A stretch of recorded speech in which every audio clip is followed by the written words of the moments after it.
രാജനന്ദിനിയോട് ഇന്നെനിക്ക് കാശ്മീരിനെ കുറിച്ച് ചോദിക്കാനുള്ള ചോദ്യം.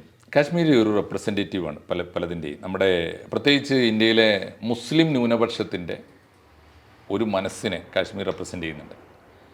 എനിക്ക് ഒരു മുസ്ലിം കമ്മ്യൂണിറ്റിയിലെ ഒരു ക്രിട്ടിക്കൽ ഇൻസൈഡർ എന്ന നിലയ്ക്ക് എനിക്ക് കാശ്മീരിലെ മുസ്ലിം മതജീവിതത്തെക്കുറിച്ച് അറിയാൻ താല്പര്യമുണ്ട്.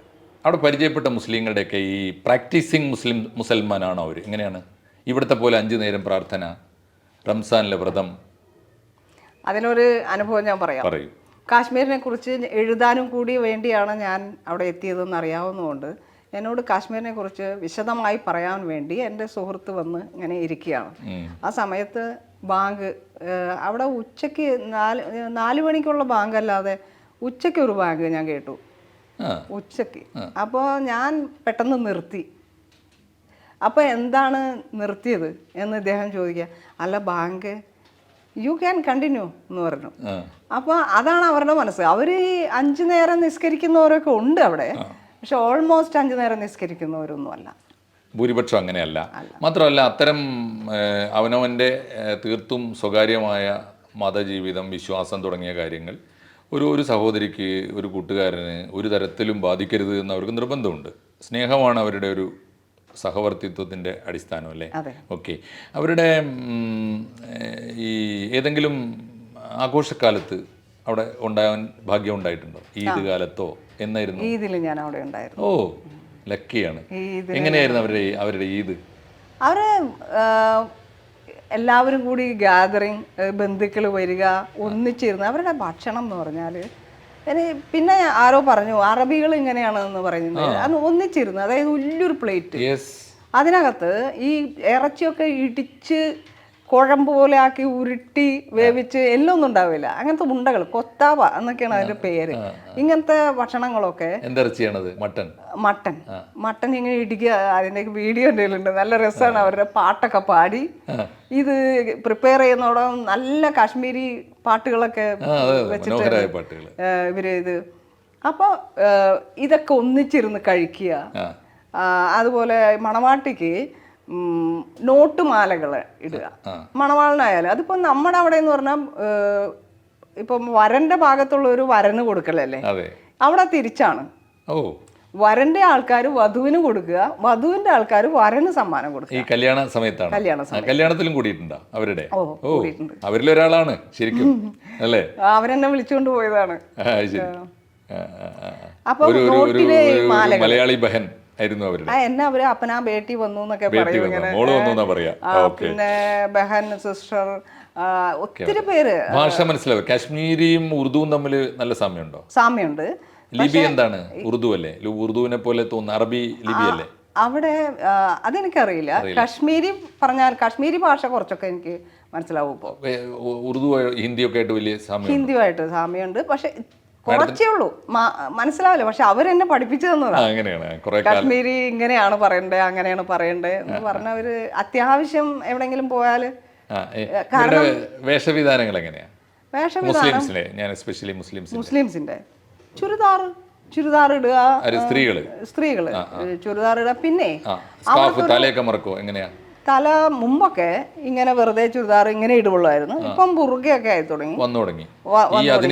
ഇവിടെ മാത്രമല്ല അവിടെയും വന്നു തുടങ്ങി.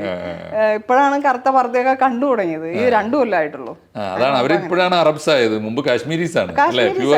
പ്യുവർ കാശ്മീരി. പിന്നെ അവരുടേതായ ഒരു ഡ്രസ് ഉണ്ട്, ഫാരൻ എന്ന് പറഞ്ഞത്. ഫാരൻ ഒരു നീളൻ ഒരു ഉടുപ്പാണത്. അത് ആണുങ്ങളും പെണ്ണുങ്ങളും മഞ്ഞ് വരുമ്പോഴത്തേക്കും ഫാരനിലേക്ക് മാറും. എന്നിട്ട് ഈ കനൽക്കൂട് ഉണ്ടല്ലോ, അതിങ്ങനെ ഇവിടെ ഈ വയറിന്റെ ഇവിടെ ഇങ്ങനെ പിടിച്ച് ഒരു കൈയെ നമ്മൾ വിചാരിക്കും ഒരു കൈയേ ഉള്ളൂ എന്ന്, ഒരു കൈയോ അതിന്റെ ഉള്ളിൽ കൂടെ. അത് അങ്ങനെ ഫാരൻ അങ്ങനെ ഒരു ഡിസൈനാണ്. അതിന്റെ ഉള്ളിൽ കൂടെ ഇങ്ങനെ പിടിച്ചിട്ടാണ് ഗർഭിണികൾ നടക്കുന്ന പോലെ ഇവർ നടക്കുക. അപ്പോൾ മഞ്ഞുകാലത്ത് ഞാൻ അവിടെ ഉണ്ടായിരുന്നു. അപ്പോൾ ഈ റോഡ് ക്ലോസ് ആവും. പിന്നെ എനിക്ക് തിരിച്ചു വരാൻ പറ്റാത്ത സമയത്തൊക്കെ ഞാൻ അവിടെ മഞ്ഞിൽ പെട്ടിട്ടുണ്ട്. അപ്പോൾ വലിയ ശബ്ദം കേൾക്കാം. അപ്പം ഞാൻ ഇവരോട് ചോദിക്കുക എന്താ കേൾക്കണേ? അപ്പോൾ പറയും മഞ്ഞ് വീണ ശബ്ദമാണ്. അതായത് മേലെ മഞ്ഞ് വീണിട്ട് ഒന്നിച്ചു വന്ന് രാവിലെ ആകുമ്പോൾ ഷവല് കൊണ്ടുവന്ന് മഞ്ഞെല്ലാം നീക്കി വീട്ടിലെ ആണുങ്ങൾ പോയിട്ട് അങ്ങനെയാണ്. ATM പോലും കിടന്നുറങ്ങുക. ATM ചെന്നപ്പോൾ കിടന്നുറങ്ങുന്ന സെക്യൂരിറ്റീനെയാണ് കണ്ടത്. പള്ളികളൊക്കെ എങ്ങനെ ഒരു നാട്ടിൽ ഒരു ഇപ്പൊ നമ്മുടെ ഒരു വില്ലേജിൽ ഒരെണ്ണമൊക്കെ ഉള്ളൂ മുസ്ലിം പള്ളികൾ? പള്ളികളുണ്ട് അവിടെ, ഒരു വില്ലേജിൽ ഒരെണ്ണമൊന്നുമല്ല. അല്ല, പള്ളിയിലാണോ പിന്നെ മതം പഠിപ്പിക്കുന്ന മദ്രസ പോലുള്ള സ്ഥാപനങ്ങൾ? മദ്രസ ഉണ്ട് അവിടെ, മദ്രസ ഉണ്ട്. ഇവിടത്തെ പോലെ തന്നെ കുട്ടികൾ പോകുന്നുണ്ട്, മദ്രസയിൽ പോകുന്നുണ്ട്. സ്കൂളുകൾ എങ്ങനെയാ? സ്കൂളുകൾ യൂണിഫോംഡ് ആണ്. അവർക്ക് മിക്സഡ് അല്ലേ? അവിടുത്തെ കാര്യം പറയാ, പ്രത്യേകിച്ച് മദ്രസകളിലോ സ്കൂളുകളിലോ അവിടെ കുട്ടികൾ പോയിരുന്നില്ല ഇത്ര കാലം. അവർ ട്യൂഷൻ, പ്രൈവറ്റ് ട്യൂഷൻ എടുത്തിട്ട് പരീക്ഷ എഴുതാൻ മാത്രമേ പോവുള്ളൂ. പൊതുവിദ്യാലയങ്ങളിലേക്ക് പോകില്ല. പൊതുവിദ്യാലയങ്ങൾക്ക് എങ്ങനെ പോകും? തീവ്രവാദം, വെടിവെപ്പ് എപ്പോഴാണോ വരികയെന്നറിയില്ല. കുട്ടികളെ പറഞ്ഞയക്കാൻ പേടിയാണ് പേരൻസിന്. ഈ മലാല യൂസുഫ്സായി ഒക്കെ ഉയർത്തിയ ഇഷ്യൂ അല്ലേ, അവിടെ സജീവമായിട്ടുണ്ടായിരുന്നു. അങ്ങനെ അവർ സ്കൂളിൽ പറഞ്ഞയക്കാതെ ഇവിടുന്ന് പരീക്ഷയ്ക്ക് മാത്രമേ. ഇപ്പൊ പക്ഷേ എല്ലാ സ്കൂളുകളും തുറന്നു, എല്ലാവരും സ്കൂളിൽ പോകുന്നു, റെഗുലറായിട്ട് പോകുന്നു. അത് മാഡം ഇതൊരു പുതിയ വിവരമാണ് കേട്ടോ. കാരണം എന്താ വെച്ചാൽ നമ്മുടെ രാഷ്ട്രീയക്കാരും നമ്മുടെ മീഡിയ ഒന്നും ആളുകളോട് പറഞ്ഞിട്ടില്ല. ഈ കാലം വരെ ഈ ആർട്ടിക്കിൾ 370 എടുത്തു കളഞ്ഞിട്ട് പുതിയ പരിഷ്കാരം വന്നതിന് ശേഷം അവിടുത്തെ വലിയ മാറ്റം, കുട്ടികൾ സ്കൂളിൽ പോകാൻ തുടങ്ങി. കുട്ടികൾ സ്കൂളിൽ പോകുന്നു. സ്കൂളിൽ പോകുന്നു എന്ന് മാത്രമല്ല, ആരെയും പേടിക്കാതെ പോകുന്നു. അതേപോലെ അവരുടെ കാശ്മീരിന്റെ പതാകയായിരുന്നു പല പള്ളികളുടെ മുകളിലും ഉണ്ടായിരുന്നത്. ഇപ്പൊ അതൊക്കെ ഇന്ത്യൻ പതാകയാണ്.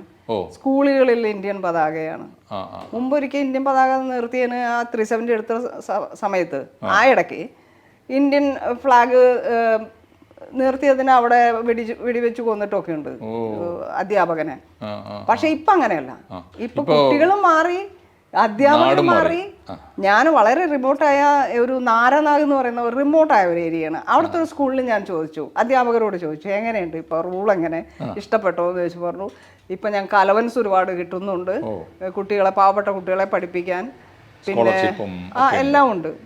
കുട്ടികളുടെ വിദ്യാഭ്യാസത്തിൽ വലിയ മാറ്റം, വിദ്യാഭ്യാസത്തിൽ ഒത്തിരി മാറ്റം. മാത്രമല്ല നമ്മുടെ ഇന്ത്യയുടെ ഭാഗം തന്നെയാണ് കാശ്മീർ എന്ന് അവർക്ക് കൂടി അല്ലേ. ഇപ്പൊ ഹമാര ഇന്ത്യ എന്നാണ് പറയണേ, മുമ്പ് അങ്ങനെയല്ല. വലിയ വ്യത്യാസം. നിങ്ങളുടെ ഇന്ത്യ എന്നാ പറയുള്ളൂ. ഒരു അപരത്വം ഉണ്ടായിരുന്നു. നമ്മൾ ഇന്ത്യക്കാരും അവര് കാശ്മീർ. വലിയ മാറ്റം വന്നു, വലിയ വ്യത്യാസം വന്നു അല്ലേ. പിന്നെ ഈ മാഡത്തിന് അത് എത്രത്തോളം മനസ്സിലാക്കാൻ പറ്റിയെന്ന് എനിക്കറിയില്ല. ഈ കാശ്മീരി മുസ്ലിംസ് ഒക്കെ ഒരേ സെക്ട് ഓഫ് ബിലീവേഴ്സ് ആണോ? അത് പലതരം സഭകൾ, ഇസ്ലാമിൽ പലത്, ഇപ്പോൾ കേരളത്തിലൊക്കെ ഒരുപാട് കൂട്ടരുണ്ടല്ലോ, അതുപോലെ പല വിഭാഗക്കാരുണ്ടോ? പല വിഭാഗക്കാരും ഉണ്ട് അവിടെ. അത് ഉണ്ടെന്ന് കേട്ടതല്ലാണ്ട് അവരുടെ വിഭിന്നമായ ആചാരങ്ങളെ കുറിച്ചൊന്നും എനിക്കറിയാം, മനസ്സിലാക്കാൻ ശ്രമിച്ചില്ല. ഓക്കെ, ഞാൻ താമസിച്ചത് വേറെ ഒരു വിഭാഗമാണെന്ന് എനിക്കറിയാം, ഏതാന്ന് എനിക്കറിഞ്ഞൂടാ. അതുപോലെ പല വിഭാഗങ്ങളുടെ അടുത്തും ഉണ്ട്. പക്ഷെ അവർ പരസ്പരം മിങ്കിൾ ചെയ്ത് ജീവിക്കുന്നുണ്ട് എല്ലാവരും. മുസ്ലിംസ് മാത്രമല്ല, ഈ അല്ല, മുസ്ലിം വിഭാഗക്കാർ പല വിഭാഗം ഉണ്ടെന്ന് പറഞ്ഞെങ്കിലും അവർ മിങ്കിൾ ചെയ്ത് ജീവിക്കുന്നുണ്ട്.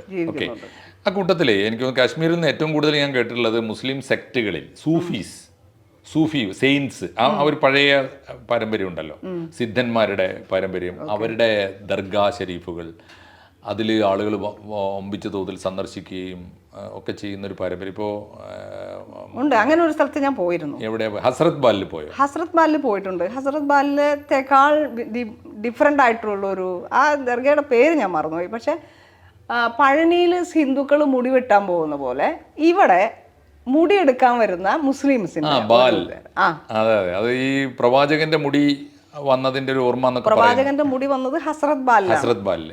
ഇത് വേറെ ദർഗയാണ്. അവിടെ ഈ പഹാടികൾ വരെ ദൂര സ്ഥലത്ത് നിന്ന് നടന്ന്, ചിലപ്പോ നമ്മൾ ശബരിമലയ്ക്കൊക്കെ പോകുന്ന പോലെ ഒരു തീർത്ഥാടന കേന്ദ്രമാണ്. നമ്മള് പളനിയിൽ തലമുണ്ടനം ചെയ്യുന്നത് പോലെ അവിടെ തലമുണ്ടനം ചെയ്യുന്ന ഒരു മുസ്ലിം ദേവാലയം. കൗതുകമുള്ള ഒരു കാഴ്ചയാണ്. രസമാണ്. അവിടെ ഇതുപോലെ അന്നദാനവും, വരുന്നവർക്കൊക്കെ ഭക്ഷണം കൊടുക്കുന്നു, കഹുവ ചായ കൊടുക്കുന്നു, ഭയങ്കര സന്തോഷമാണ്. ഒരു ഇന്ത്യൻ കൾച്ചർ ഒരു മിനിയേച്ചർ തന്നെയാണ് ആ അർത്ഥത്തിൽ അല്ലേ? ഓക്കെ. ഈ ഇതെങ്ങനെയാണ് മാഡം, ഈ നമ്മളിപ്പോ പുൽവാമയിൽ പോയിട്ടില്ലേ? പുൽവാമ എന്ന് കേട്ടാലൊക്കെ ഞങ്ങൾക്ക് പേടിയാണ്. അങ്ങനെ ഭയപ്പെടുത്തുന്ന ഒരു ചിത്രമാണോ മാഡം കണ്ടത്? പുൽവാമ പോയപ്പോൾ എനിക്ക് ഭയപ്പെടുത്തുന്ന ഒരു കാര്യം ഉണ്ടായി. ഞാൻ താമസിക്കുന്ന ഹോട്ടലിലെ മാനേജർ പുൽവാമക്കാരനാണ്. അപ്പം ഞാൻ പറഞ്ഞു, എനിക്ക് ഒന്ന് പുൽവാമ കാണാൻ പോകാൻ എന്താ വഴി? അപ്പോൾ പറഞ്ഞു, ഒരു 90% അങ്ങനത്തെ ആൾക്കാരാണ് അവിടെ ഉള്ളത്, തീവ്രവാദികളാണ്. പക്ഷേ പോകാം, കുഴപ്പമില്ല എന്ന് പറഞ്ഞ് എന്നെ കൊണ്ടുപോയി. അവിടെ പക്ഷെ അപ്പോൾ പോകുന്ന വഴിക്കാണ് പുള്ളി പറയുന്നത്, കാര്യം ഇങ്ങനെയൊക്കെ ആണെങ്കിലും ഇവിടെയും മതസൗഹാർദ്ദത്തിൻ്റെ വലിയൊരു സ്മാരകം അവിടെ ഉണ്ട്. പുൽവാമയിൽ കാണിച്ചു തരാം. നിങ്ങളെല്ലാവരും പുൽവാമ എന്ന് പറയുമ്പോൾ പുൽവാമ അറ്റാക്കല്ലേ ഓർക്കുള്ളൂ. പക്ഷെ അതല്ലാത്ത ഒരു ജീവിതം ഇവിടെ ഉണ്ട്, ഞാൻ കാണിച്ചു തരാമെന്നും പറഞ്ഞ് അങ്ങോട്ട് കൊണ്ടുപോയി. അവിടെ ഒരു ക്ഷേത്രം, ശിവക്ഷേത്രമാണ്, ചെറുതാ ശിവക്ഷേത്രം. ഈ പ്രശ്നങ്ങളുടെ സമയത്ത് പണ്ഡിറ്റുകളുടെ പ്രശ്നങ്ങളുടെ സമയത്ത് അത് തകർക്കപ്പെട്ടിരുന്നു. എന്നാലും അവിടെയുള്ള പൂജാരി ഈ പ്രശ്നത്തിനിടയിൽ എല്ലാവരും പോയപ്പോഴും ഇവർ പോയില്ല. പൂജാരി അവിടെ ഉണ്ടായിരുന്നു, പൂജാരിയുടെ വീട്ടിലുണ്ടായിരുന്നു. അപ്പോൾ അദ്ദേഹത്തെ കാണിക്കാമെന്ന് പറഞ്ഞ് എന്നെ കൊണ്ടുപോയത്. അപ്പോൾ ഇപ്പം നോക്കുമ്പോൾ ഈ തകർക്കപ്പെട്ട ക്ഷേത്രത്തിലേക്ക് പണ്ഡിറ്റുകൾ ഇടയ്ക്കൊക്കെ വരും. വലിയൊരു നല്ലൊരു ശിവക്ഷേത്രം, ഭക്തരുടെ ഒരു പ്രധാനപ്പെട്ട ക്ഷേത്രമായിരുന്നു. അത് ഈ മഞ്ഞുമലയിൽ തന്നെയാണോ? മലയുടെ മുകളിലല്ല. ഈ ഗ്രാമം, ഈ പുൽവാമ എന്ന് പറഞ്ഞ ഒരു പരന്ന പ്രദേശമാണ്. സമതലമാണ്. നല്ല നെൽപ്പാടങ്ങളും തോടുകളും പിന്നെ പോപ്പുലർ മരങ്ങളും ഒക്കെയുള്ള ഒരു നല്ല മനോഹരമായ ഒരു പ്രദേശമാണ് ഈ പുൽവാമ. പാടത്തിൻ്റെ നടുക്ക് കൂടെ ഉള്ള റോഡ്, അതിൻ്റെ തോടുകൾ, ചിലപ്പോൾ നമുക്ക് കാണാം കുറേ ആട്ടിടയന്മാർ ആടുകളെയും മേച്ചിങ്ങനെ പോകുന്ന നല്ല രസമുള്ള ഫ്രെയിമുകളാണ്. ഈ നെല്ലിനെ കുറിച്ച് പറഞ്ഞപ്പോഴാണ് ഞാൻ എൻ്റെ ഒരു കാശ്മീരി ഫ്രണ്ട് ഈ വന്ന് പരിചയപ്പെട്ടപ്പോൾ അദ്ദേഹം പറഞ്ഞൊരു കാര്യം, ദാരിദ്ര്യം ഒരിക്കലും അവർ പട്ടിണി അവരറിഞ്ഞിട്ടില്ല. എല്ലാ കാലത്തേക്കുള്ള നെല്ല് അവരുടെ അകത്തുണ്ടാവും അത്രേ. നമ്മളെപ്പോലെ നമ്മൾ പത്തായെന്ന് പറയും പോലെ അവരുടെ നെല്ലറയിൽ ഒരിക്കലും നെല്ല് തീരൂല എന്ന് പറയും. വീടിന്റെ മുമ്പിൽ വരെ അവര് കൃഷി ചെയ്ത് അവർക്കുള്ള സാധനങ്ങൾ ഉണ്ടാക്കും. അതൊക്കെ പഠിക്കേണ്ട ഒരു സ്വയം പര്യാപ്ത. ഇനി ഡിഗ്രി ഒക്കെ കഴിഞ്ഞവർ വരെ പാടത്ത് അധ്വാനിക്കാൻ പോകുന്നു. അപ്പൊ പറയാ കർഷകരെ കൂലിക്ക് വെച്ചാൽ പൈസ കൊടുക്കണം. ഇത്ര ആത്മാർത്ഥതയിൽ എൻ്റെ നെല്ല് വിളയണം എന്ന് മനസ്സിൽ വിചാരിച്ചിട്ടല്ല, എനിക്ക് കൂലി കിട്ടണം എന്ന് വിചാരിച്ചിട്ടായിരിക്കും കർഷകർ.